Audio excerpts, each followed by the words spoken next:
por la amistad. No, es re feo lo que estás diciendo. Porque dentro de esa cosa tierna que querés decir, no estás diciendo eso. No, estoy diciendo no muy es tierna. No es tierno, no es dulce. La India Áscara te considera desde los controles para la musicalización y arte sonoro de este programa que estoy siendo extremadamente tierna.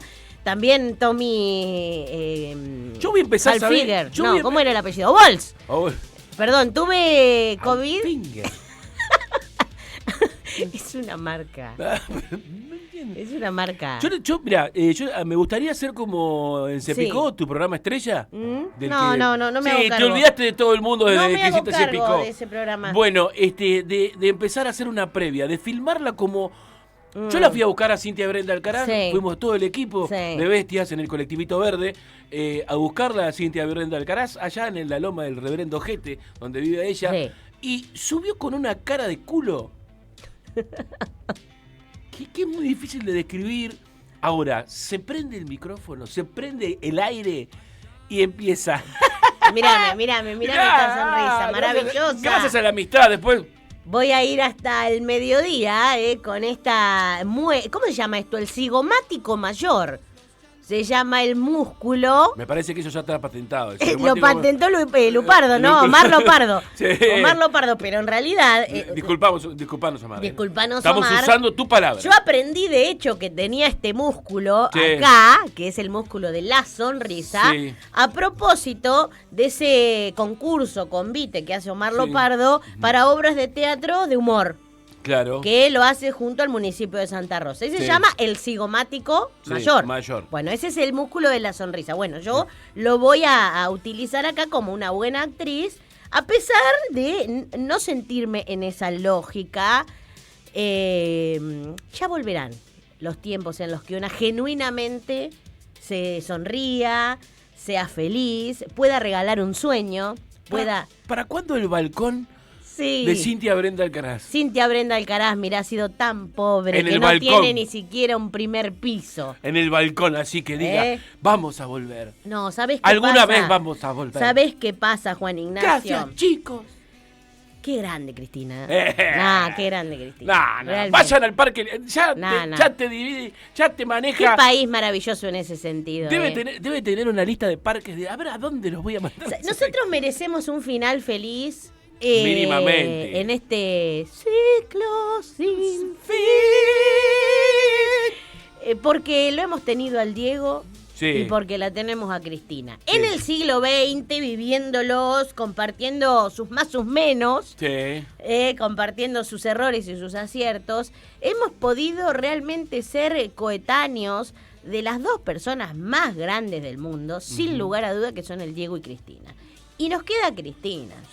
Entonces, no llegamos a Perón, discúlpenos. No, y yo no lo conocía. No llegamos a Perón. Y la verdad que la parte que me tocó de Perón no era más linda. No. Lo iba a tocar, a mí me lo iba a tocar la parte más fiera, en realidad. No obstante, antes de Perón no había estado como lo conocemos. Antes de Perón, una pobre, miserable como yo no hubiese conocido el agua caliente. Antes de Perón no había ese estado en el que los laburantes tenían agua caliente. No podrías mirarle a los ojos al patrón. Claro, antes de Perón no había... A todos los patrones que andan dando vueltas, porque los patrones no se fueron, Claro, están ahí todavía, están ahí agazapados. Pero incluso esos mismos apellidos. Obvio. Bueno, en un ratito vamos a estar charlando un poco de historia, vamos a dar una vueltita por justamente... la parte que nos perdimos nosotros y nosotras, que es siglo XIX, básicamente. Nos la perdimos porque no habíamos existido. Y yo pensaba cómo aprendimos esa historia de una manera totalmente, ¿cómo se llama? Suelta, entre líderes, entre dirigentes, entre lo que llamamos próceres, que en su momento no eran otra cosa que políticos y guerreros, porque también... esa manera segmentada de hacernos llegar a los hechos históricos tiene el propósito de no hacernos cargo de nuestra propia historia, de nuestra identidad, de a quién elegimos. Porque yo aprendí Belgrano suelto, aprendí San Martín suelto, a Güemes ni lo registré en la primaria ni en la secundaria, a Mariano Moreno suelto. si eran amigos, qué tenían que ver, enemigos, si había alguna disputa. Eso no existía como proceso de enseñanza. Claro. No nos enseñaban el proceso de la historia, sino sueltos los mártires o los próceres. Uh-huh. Y yo no veo tanta diferencia ahora, porque si yo le pregunto a mi hijo qué tiene que ver Güemes con Belgrano, no tiene la más puta idea. En esta semana en la que hemos atravesado el Día de la Libertad Latinoamericana a propósito de la muerte de Martín Miguel de Güemes, ayer el Día de la Bandera y hoy el Huetripantu. Todo eso tiene que ver entre sí como procesos históricos y de reconocimiento, y sin embargo todo suelto. Y además esto de los ciclos que se repiten, está bueno también entender desde cuándo. Claro. ¿No? Y también hablar un poco de esta grieta que nos quieren hacer creer que la grieta empezó hace poquito. Con Néstor o con Cristina, que ahí empieza la grieta. Y la grieta en este país está desde su nacimiento. Claro, por supuesto. Desde antes de que fuera este país. Claro, o sea que está bueno empezar a reconocer la historia de nuestro país que tan poco conocemos, es verdad. Y más ahora que de verdad hay una voluntad política deshistorizadora, claro. Sobre todo de la etapa revolucionaria, independentista, de lo que forjó la nación argentina. Y me parece que en esta vueltita de la historia en la que decimos, che, pero esto es un loop. Esto yo en algún lado lo vi, en algún lado lo leí. Nos exige, lógico, hacer el repaso hacia atrás para poder pensar alguna solución distinta, porque este mundo no es el mismo mundo. Pero además, copias exactas. Copias exactas. No son versiones, ahora, no son covers. Y sobre todo cuando se usa, qué sé yo, no sé, se supone que la ley bases de Sturzenegger tiene algo que ver con la ley bases de Alberdi. Lo hablaban ustedes en la semana. Sí. Y bueno, y así se acepta, porque no hay ningún tipo de contralor respecto de qué pasó o qué no pasó en la historia argentina. Pero para charlar un poquito sobre los hitos de esta semana, las efemérides que se celebraron en las escuelas primarias y secundarias, lo tenemos a Alejandro Rabinovich. ¿Cómo andás, Alejandro? Muy buenos días. Hola, ¿qué tal? ¿Cómo estás? ¿Todo bien? Y no, todo bien no, Alejandro, ¿qué decirte? Bueno, pero dentro de lo que uno puede hacer en un programa de radio, todo bien. Dentro de esto sí, porque la verdad que vamos a aprovechar algunos minutos tuyos, te los vamos a robar, porque esa es la moda. Los comparto con gusto. Para yo decía recién... No me lo puedes robar porque te los regalo. Ay, gracias. Mirá, hace tanto. Cumplí 40 la semana pasada, ni un regalo recibí. Feliz cumpleaños. Sí. Gracias, sí, lo que no te cuenta Alejandro, que estaba metida dentro de la casa con 45 de fiebre y tosiendo enfermedades a troche y moche. Es real. Sí. Ale, escúchame, yo decía recién, a nosotros nos enseñaron a los próceres sueltos sin la idea de un proceso histórico. Y esta semana, bueno, se celebró en las escuelas a Güemes, se celebró a Belgrano. ¿Qué tenían ellos que ver entre sí? ¿Entre sí? Bastante. A ver, son dos personajes importantísimos, claramente, dentro de los padres fundadores del proceso revolucionario en el Río de la Plata y en Argentina. Dos personajes muy distintos también, que tienen en común el hecho de que Manuel Belgrano, sus aportes más importantes en la revolución los hizo en el norte argentino. A él le tocó desde muy temprano ir con un ejército para lo que se llamaba el Alto Perú, que es lo que ahora es Bolivia, que era la parte más importante, más rica del Río de la Plata. De ahí salían, en las minas de Potosí salían los recursos con los que vivía todo el virreinato. Y entonces, cuando empieza la revolución y la guerra, lo primero que hace Buenos Aires es mandar un ejército para allá. El ejército le va muy mal en Huaki, y cuando los realistas empiezan a avanzar desde el norte, desde lo que es Bolivia, para lo que es el norte argentino, Jujuy, Salta, Tucumán, le toca a Belgrano ir a esa zona a salvar las papas, a frenar a los realistas y evitar que caiga la revolución. Y desde ese momento él va tejiendo una buena relación con las élites del norte, con las cuales obviamente se tiene que compartir y ayudarse propiamente con todos los recursos que hay para tratar de salvar esas provincias. Entonces va a tener una buena relación con Güemes, que es uno de los hombres fuertes antes en esa zona, sobre todo como jefe miliciano de los gauchos salteños, y después, bueno, cuando se pierde la posibilidad de que avancen hacia el Alto Perú para el norte, los revolucionarios, y van a pasar a defenderse en esa zona, Belgrano, junto con San Martín, los que entienden que a Güemes hay que dejarle libre la posibilidad de defender el territorio con sus propias milicias. Que eso es algo que el directorio, el gobierno de Buenos Aires no estaba para nada convencido, y Belgrano es uno de los que ve que en el fondo esa forma es mucho más eficiente de defender el territorio, que Güemes es confiable y que se le puede confiar un poco la puerta del norte. Entonces van a colaborar bastante bien, Belgrano con un ejército de línea muy menguado en esa zona, apoyándolo Güemes como puede y Güemes en la vanguardia. Así que son dos aliados políticamente hablando y militarmente también. Alejandro, no sé dónde escuché que en un momento hay como una pelea entre Güemes y Belgrano, como una enemistad que después se soluciona. Mira, en esa época y en ese momento, en el Río de la Plata, como una pelea hay entre todos y todo el tiempo. Bien. Sí, es una revolución, hay mucha tensión, hay mucha disputa de intereses, hay mucha disputa no solo personal, sino realmente de intereses de a qué provincia vas a salvar y a qué provincia vas a entregar, claro, dónde van a ir los recursos, qué sector social va a ser el que pague los costos de la guerra, qué sector social se va a beneficiar con el comercio. Hay cosas muy heavy en juego, ¿sí? Muy pesadas, y entonces obviamente hay disputas de intereses. Güemes es el primero de los jefes, él y Artigas, ¿sí? En la banda oriental. Son jefes regionales que tienen un mandato que viene de sus propias regiones, de su propia población local, que los quiere como jefes, y ellos representan esa voz, y entonces muy rápidamente empiezan a chocar con Buenos Aires, que tiene una visión más centralista de cómo tiene que ser el mando y la autoridad. Lo mismo que pasa en la banda oriental, que termina en un proceso revolucionario propio y que separa a Uruguay de la Argentina eventualmente, pasa algo muy similar en Salta, ¿sí? En Salta y en todo el norte argentino. Güemes, él exige que se respete que su liderazgo de las milicias es soberano, es decir, que las propias milicias son las que lo tienen a él como líder natural, y el gobierno le exige que se subordine al ejército de línea y que haga como si esa fuerza fuera un soldado de Buenos Aires. Entonces eso es una disputa que va más allá de Belgrano. Güemes está a punto de entrar en guerra con las fuerzas de línea revolucionarias de Buenos Aires varias veces. En particular se lleva muy mal con Rondón.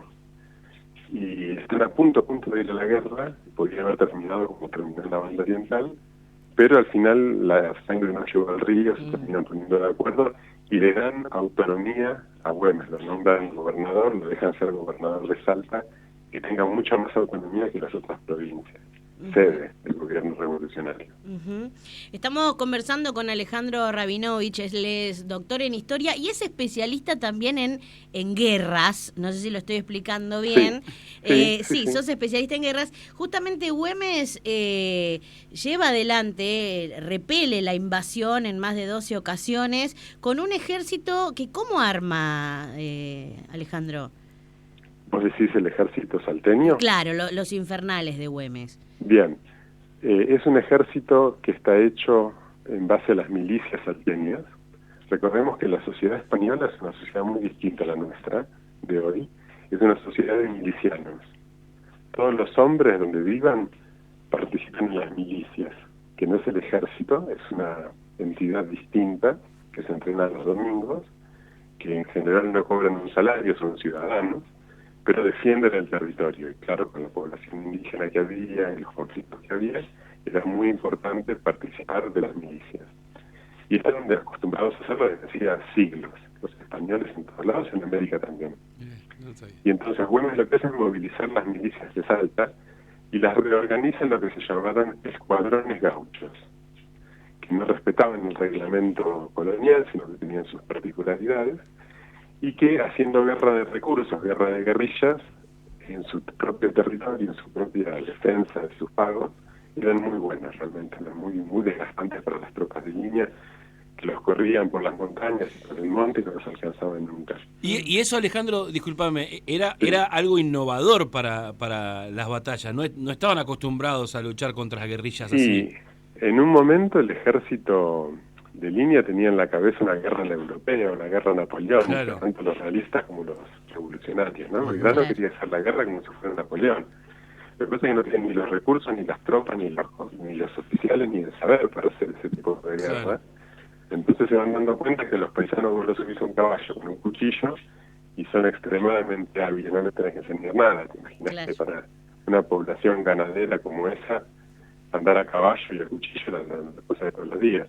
Si vos querías que se bajen del caballo, que agarren un fusil y que marchen como si fueran un soldadito de Waterloo, era mucho más complicado. Entonces, efectivamente, a mucho, por más que le pesa a los militares de carrera, que Güemes era uno, los más hábiles se van dando cuenta que hay que hacer guerra de recursos y que hay que aprovechar la caballería propia. Pero igualmente Güemes no abandona nunca el sueño de tener un ejército de verdad propio, un ejército normal. Por ejemplo, los infernales que vos me mencionabas, es un pequeño regimiento de línea, veterano, que Güemes trata de organizar para tener una fuerza un poco más confiable, digamos, el día de la batalla, más entrenada, más disciplinada, que cobraran mejor sueldo, que estuvieran mejor armados. Pero con los recursos de Salta no podías tener un ejército entero, podías tener una unidad, que eran los infernales. Ahí va. ¿Y cómo construye Güemes esa voluntad de ser parte de la revolución, siendo que era un tipo de la élite, como bien dijiste vos, y que después es un poco traicionado por los propios? Bueno, la élite es la que lidera la revolución en todo el Río de la Plata. Lo que pasa es que hay distintas versiones y distintas visiones de cómo tiene que ser esa revolución, ¿no? Muy rápidamente empieza a haber una visión más conservadora, si querés, que plantea simplemente una autonomía, lo que llamamos la máscara de Fernando, ¿sí? Que plantea que hay que controlar socialmente, que la revolución es política, pero no tiene que tener consecuencias sociales profundas, que tiene que cambiar el orden propio de las relaciones sociales, de las relaciones de propiedad. Hay un sector que está muy comprometido con esa visión, y a Güemes mismo, por la dinámica, claramente él es de la élite, pero no es de los potentados de la élite salteña, ¿sí? Hay gente mucho más rica que él, pero tiene una autoridad que viene de su posición social que le permite ser parte de esa élite y discutir y hablar en nombre de Salta, ¿no?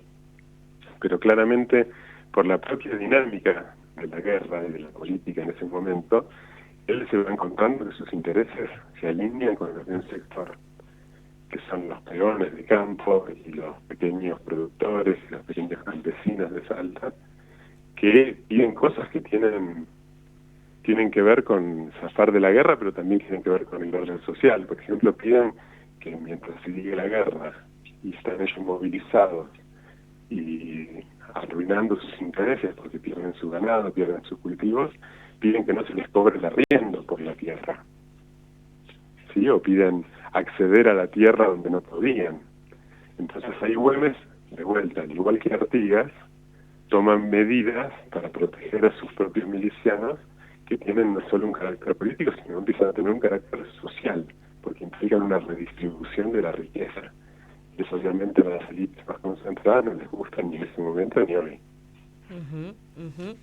¿Y su muerte tiene que ver con esto que decía yo, con la traición? Sí, sin duda. Hay una traición de una parte de la élite salteña que pacta con los que son los realistas que quedan todavía en ese momento, que son la nieta, que está en el Alto Perú, y hay un pacto de que lo entregan y que entonces viene una unidad militar de noche, entra entre gallos y medianoche a Salta y lo agarran fragante y lo terminan fusilando, le pegan un tiro mientras se escapa.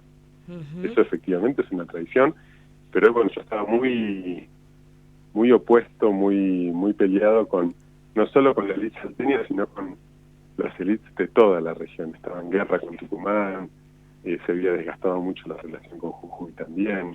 Era un liderazgo que había resultado muy conflictivo, muy disruptivo en la región. Imaginemos que no le sale gratis a Güemes, de la sociedad salteña, toda esta defensa heroica que obviamente celebramos a posteriori, que hace que estemos hablando de él, en la vida real, en el día a día, tiene consecuencias devastadoras para la provincia. Eso de hacer de la provincia un antimural que resiste heroicamente al invasor como si fuera el regalo de Asterix y Obelix. Efectivamente, para la gente que lo vive, que se le arruinan las cosechas, se le arruina el comercio, se le arruina todo, obviamente no es tan lindo en ese momento, ¿sí? Se lo quieren sacar de encima como del hogar, porque son muchos años también, son una invasión tras otra, y no se veía el final, y bueno, le perdieron la paciencia.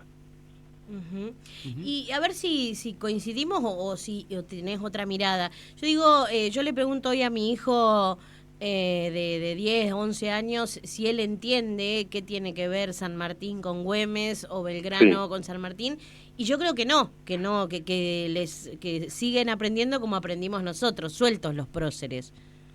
Sí, bueno, lo que pasa es que cada vez también tienen menos tiempo los profes de historia para dar historia. Si te fijas las otras que les asignan en la escuela, vivimos en una sociedad que, o al menos una parte de la sociedad, plantea que hay que mirar para adelante, que la historia y el pasado no nos enriquecen, que no nos sirven para nada.